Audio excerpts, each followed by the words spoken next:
Hi friends, இன்றைக்கி பார்த்தீங்கன்னா நோன்பு 21. அஸ்ஸலாமு அலைக்கும். வாங்க அப்படியே வீடியோக்குள்ளே போயிடலாம். நம்ம எங்கே வந்திருக்கோம்னு பார்த்தீங்கன்னா மெரினா பீச்சு.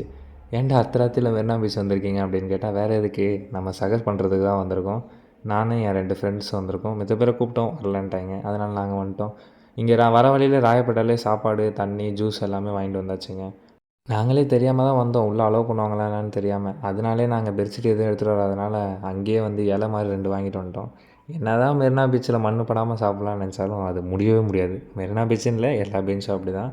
நாங்கள் சாப்பாடுக்கு என்னென்ன வாங்கிட்டு வந்திருக்கோம்னு பார்த்தீங்கன்னா பிரியாணி, ஃப்ரைட் ரைஸு, 65, தவா கறி, ரொட்டி வாங்கிட்டு வந்திருக்கோம். எல்லாத்தையும் மொத்தமாக பிரித்து வச்சுட்டா கொஞ்சம் ராஜன் கண் தொல்லை தாங்க முடியல. வாங்க சாப்பிடுவோம். டேஸ்ட் வைஸ் பார்த்தீங்கன்னா எல்லாமே ஓகேவாக தான் இருந்துச்சு. என்னை பொறுத்த வரைக்கும் ராயப்பேட்டாவா அண்ணா நகரான்னு கேட்டிங்கன்னா நான் அண்ணா நகர் தாங்க சொல்லுவேன். ஏன்னா பிரியாணி, ஃப்ரைட் ரைஸ்னாலே அங்கே தான்.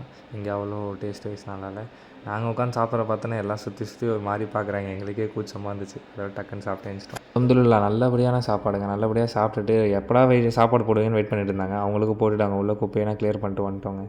இன்ஷா அல்லாஹ் லாஸ்ட்டு 10 நோம்புக்கு அதிகமாக துவா செய்யுங்க. நல்லதே நடக்கும். இந்த போர்னா ஸ்டாப் ஆகணும்னு